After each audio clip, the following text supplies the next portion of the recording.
Hello and welcome to this month's episode of Silver Divorce with actuary and author Peter Neuwirth.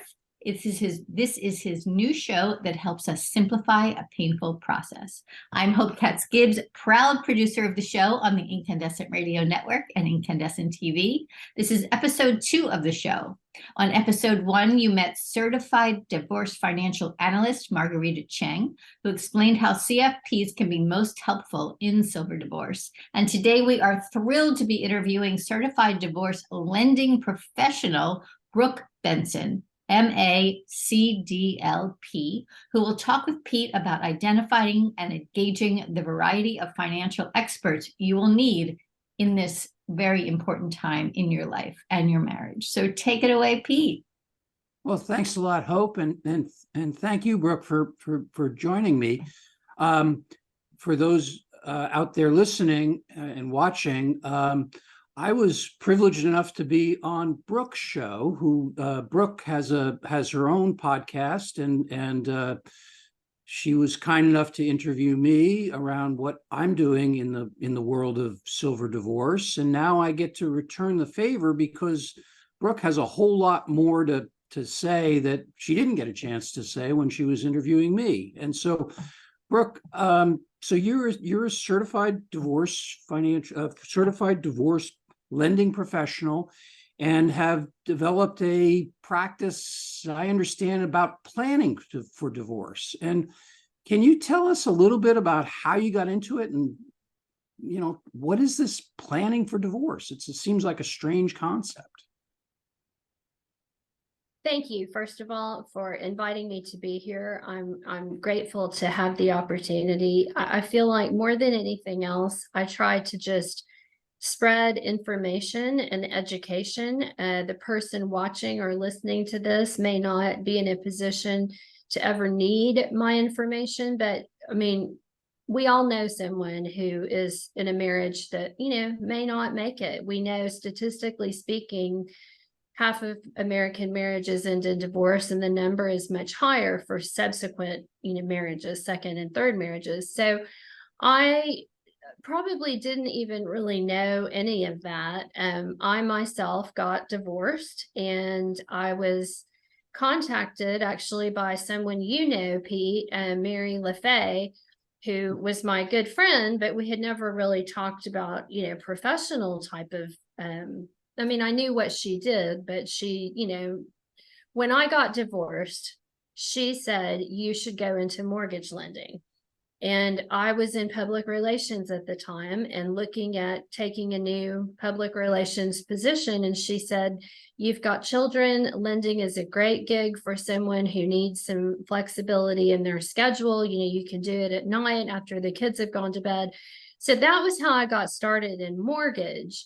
The divorce piece of it really, when I started in mortgage, I was working for Wells Fargo, and they trained us to just be sympathetic when a client is about to experience a divorce, but to wait until it's over and then offer to help.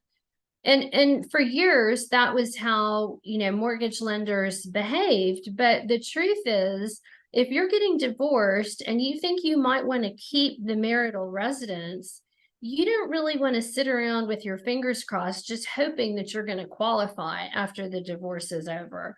And attorneys love to know, can my client qualify for this before they even get to mediation? So I was basically, it's a long story, but put in touch with someone who has been doing divorce lending for years and years and years. And he invited me to visit his office, and I did. We're based in the Dallas Metroplex area. And I started on the piece of this, the CDLP piece of this, which is specialized training for mortgage loan officers to approach a divorce as part of the financial team. And most of my clients who are experiencing divorce or considering divorce come to me through family lawyers. So we think of mortgage lending as, marketing to realtors and marketing to consumers. And this has a slightly different angle to it, because I've talked to lawyers about how this process works and how I can be part of the, the financial team that is involved when someone who owns, at least the marital residence, oftentimes other properties or businesses, there are lots of moving parts, but if a lawyer sees that a couple owns a home together and wants to explore what the options are for that home, that's when that person would reach out to me. I see. Well, it also sounds from what you said at the outset that, sooner is better. I mean, the sooner you start to look at this thing, the better. And the question I have, and again, it's just an intriguing concept, planning for divorce. I mean, how early should one start thinking about divorce? Should people be thinking about it even if they have no intention or thought that they may get divorced? I mean, when is the right time to start thinking about these things? So, I would say it's different for everyone. And the reason that I specifically came up with the plan for divorce, I've written a workbook to guide people through that process. I saw a wedding planning magazine. I was in the Rio Grande Valley, far, far South Texas, and there was a wedding publication for people getting married who, might want to get married in the valley. So it was a guide to caterers, wedding flowers, gowns, all of the things that are part of a wedding guide. And I thought to myself, given the clientele that I interact with, I thought, if someone put even 10% of the energy they devote to planning a wedding into preparing for a split when it doesn't last, people would just be so much better off. So if you have property, if you have children, if you have a business together, I argue that you must start some planning before you act. I mean, ideally, even before you contact an attorney. But, again, I teach continuing legal education to lawyers on this topic, because the sooner someone can decide, this is what I want to be when this process is over, then I think the better that divorce is going to go versus the people who just bury their head in the sand and hope it goes well. Well, and I know I like the kind of the mirror image of planning for a wedding. I mean, a lot of people will say, well, let's think of, if, maybe we're going to get married, let's talk about what that might look like. And then you start getting into it and you see, oh, well, it's pretty involved and it's going to be very expensive. And well, I guess that means we should plan for a long engagement because we have a long time to do that. Well, at the same time, I guess after you're married and you start to look around at what you've got, maybe that's the time to say, well, what if we were to ever get divorced? And because it sounds like it's one of those things where advanced planning really makes a big difference. I mean, you mentioned your client who says, I just want this to be over, but by then it's kind of too late to do the planning. It can be, definitely. And really the saddest part of my job is when I'm contacted by someone who's already divorced and they're stuck in some bad situation related to their property. Maybe they agreed to divorce and both stay on the note, which I just had recently. The husband was the departing spouse, the wife stayed in the home, and she came to me because the husband wants to buy his own property. And he can't do that because he's still on the mortgage for the house where she lives. And I said, well, send me your decree. Let me see how it's worded, and I can let you know, if I'm able to help you. Well, the wording in the decree was not helpful at all. I mean, they were supposed to have agreed to sell the property at some point down the road.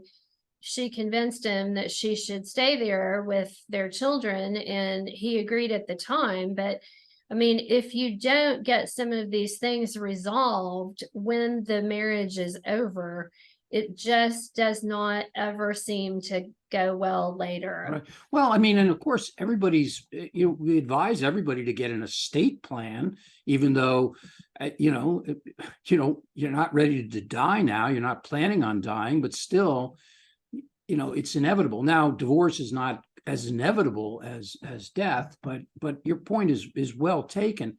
So my question then is, you specialize in the mortgage lending aspect, the real estate part of it. But is that the first spot that people ought to think about? I mean, let's say you got a couple that is, things aren't going well. They think, we might end up getting divorced. What's the first thing that a couple like that should do in terms of planning? So I do think it varies, by situation, but I mean, honestly, when my husband and I split, I wasn't really excited about talking to anyone about it. I think, you have that feeling of, if I don't say it, maybe it's not true. But I did talk to my realtor friend, because I said, this is not going well. We're in counseling. I'm not sure this marriage is going to make it. Can you give me an idea of what you think we could sell our house for? Because I mean, and we owned a business together too. So that was another story. But, that was one of the first people I talked to. And, she's someone I count on her discretion. And I wasn't necessarily looking to hire her, but I needed some information. But I want to know, what other professionals, realtors and real estate professionals, certainly. What other professionals should a divorcing couple think about talking to as they think about divorce? Yeah, that was a whole new world for me. I had no idea how many professions have specialties like mine, like the CDLP. Hope mentioned that you had a certified divorce, I think, financial advisor, a CDFA. So those people are extremely helpful. I have gotten in touch with people who do all kinds of things. I mean, therapy specifically for divorcing couples, lifestyle coaches specifically for divorcing couples, some of the parenting course kind of things. So there really are so many resources for someone who is pondering a breakup. And I've tried to list as many of those as I can think of in my guide called Plan for Divorce, because I think the idea of building a little team of people you can trust to help guide you through the process is a great idea. I mean, I didn't do that because I didn't know about it, but I want other people to know, hey, you can involve this person, whether it's a forensic accountant. I mean, I hired a forensic accountant in my case. Those people are, out there, and they're very active, and they can go look at the financials and, kind of figure out where money's going if there are questions like that. So a lot of specialties with, around the idea of divorce. Well, you actually, so you mentioned forensic accountant, and that's where I was going to head to you, is to what extent do you think a broad financial planner, maybe a CFP, or as you say, a forensic accountant or a CPA or a tax advisor or something, I mean, at what point do they need to be brought in, and I guess, to what extent do they need to be coordinating with you and the other real estate professionals in the mix? I think the ideal situation is to have these people in mind when you hire your attorney. I think more often than not, the attorney is really the person driving the bus, but that person is really working specifically on the legal aspects of the case.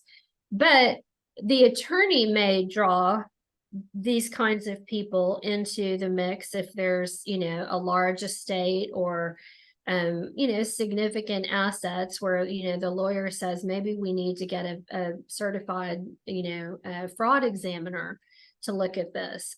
So I think sometimes the attorney has those resources, but certainly if I were going to get divorced now, knowing what I know, I would say, I really want so-and-so to be involved in this, and I'd like for her to look at our financials, as quickly as possible.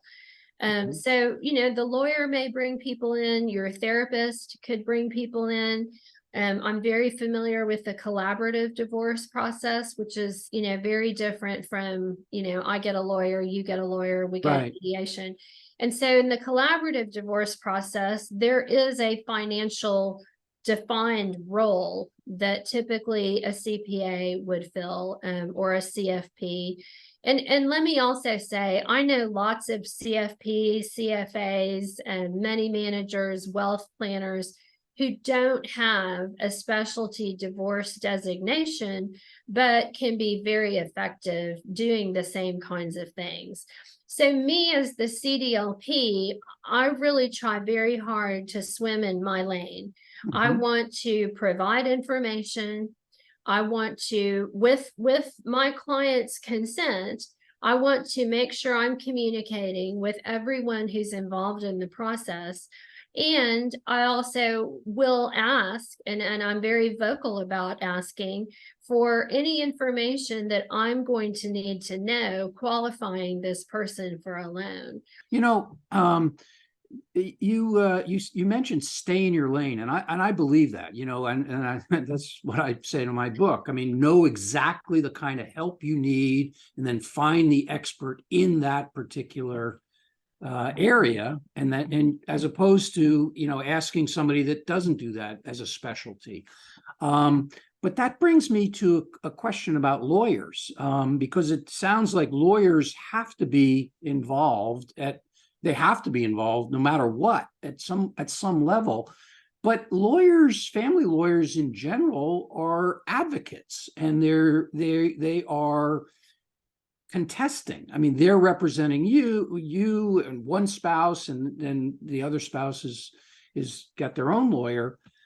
But there is, in a sense, a shared interest between the divorcing couples to get unwind this marriage in the most efficient way possible. How do you navigate that essential tension between lawyers that are acting as advocates and then lawyers that need to act as facilitators of a divorce? Well, I mean, honestly, that's a great question. And the answer is it depends, because people have different styles, obviously. I started laughing when you were talking because I thought you were going to talk about lawyers giving financial advice, which, no offense. I mean, lawyers are my bread and butter, and I respect their work very much, but lawyers don't always give the most appropriate financial advice. And so, my point in the guide to getting divorced is to consult with the lawyer for legal things, and consult with your CPA for tax matters or financial things. Consult with me specifically on the real estate.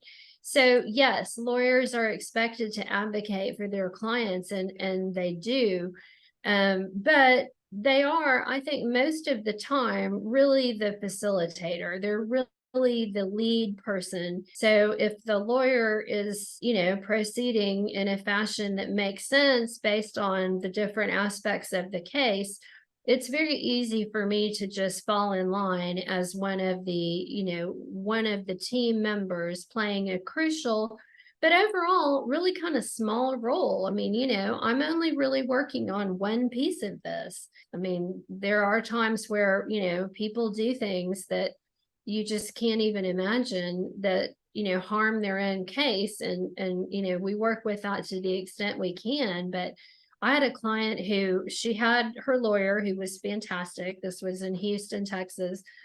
Great lawyer, great CPA. I had, gotten the house all ready for refinance, and she quit her job.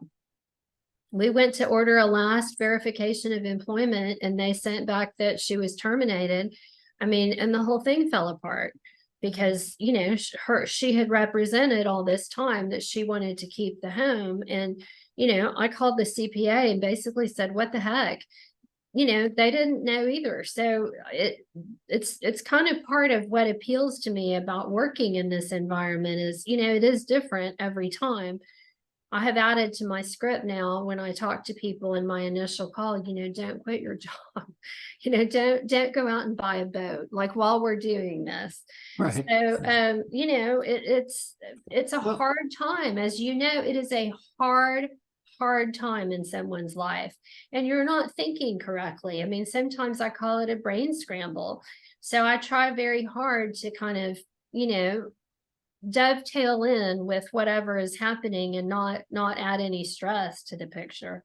Well, we're coming sort of to the end of our time here, but I wanted to, what strikes me as you talk is that there's so many different situations. I mean, it feels like, I say in the financial planning or retirement income world that if you've seen one financial plan, you've seen one financial plan. And it seems to me like the same is true of divorces. If you've seen one divorce, you've seen one divorce. But are there things that are common through that you could at least distill for our audience? What is, a couple of things that are pretty general and that pretty important in pretty much all the divorces that you've seen? I would say, my mind always drifts to my kids. So, making sure that you've got some thoughts around, what visitation would look like. Yes, there are common elements of every divorce, right? If you've got children, you know that there are child custody issues, there are visitation issues, those kinds of things. Then, looking to your own situation, how will I be affected financially? How will my life look? Will I have to change my lifestyle? Will I stay here? All those kinds of considerations for the future. And then, as you pointed out, most people have a lawyer. Most people have an insurance agent. Most people have, someone like yourself who's looking at the retirement part of this. So each divorce has definitely some common vocabulary and some common traits, but everyone's situation is different. And, there are some wild variations in the ways people go about breaking up. And I just I feel very called to providing this information because unless you've been through it, I tell people it's like having a baby.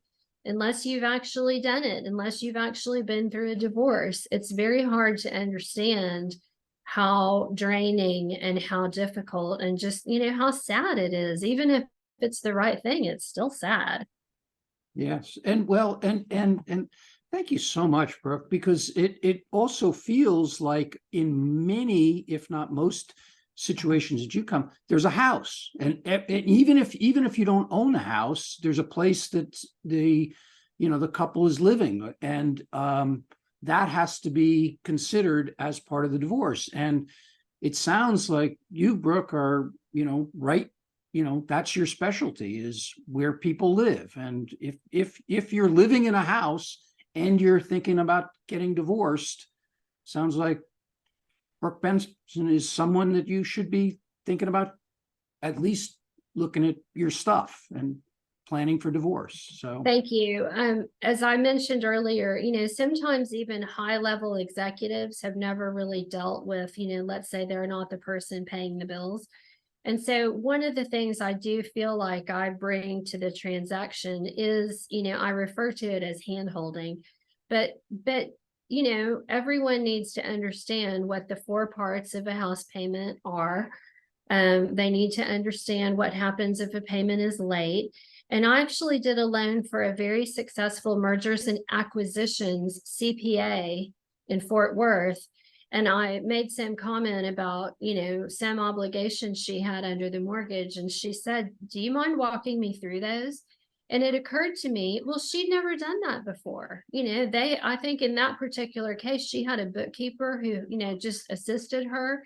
And she said, I need to know this if I'm keeping the house. So the truth is, you may not have been in a situation before where you needed to know this information. But if you're going to be on a mortgage by yourself after a divorce or after a breakup, it is important to understand all the different obligations and what the consequences are if something changes. So yes, I take this role very seriously, and I do feel like my clients are sharing a lot of very personal information with me, and I want to treat them with the utmost respect during what might be the worst time in their lives. Well, this has been great. So thank you so much, Brooke. You've really been giving us a lot of great information, a lot of great advice, and Brooke Benson and planning for divorce. And yes, come visit me. My website is planfordivorce.org. And you can download the workbook, and there are more resources there. And Pete, thank you so much for having me. I really appreciate it. Brooke Benson, planfordivorce.org. Thank you so much, Brooke. That was amazing. Thank you, Pete. Another amazing interview. You are watching Silver Divorce, How to Simplify a Painful Process. Brooke Benson, go check out her stuff. She knows what she's doing. And Pete, of course, the Silver Divorce expert around money. So I'm Hope Katz-Gibbs, producer of the show on Incandescent Radio and Incandescent TV. We will talk to you again next month with another amazing expert. Have a great day.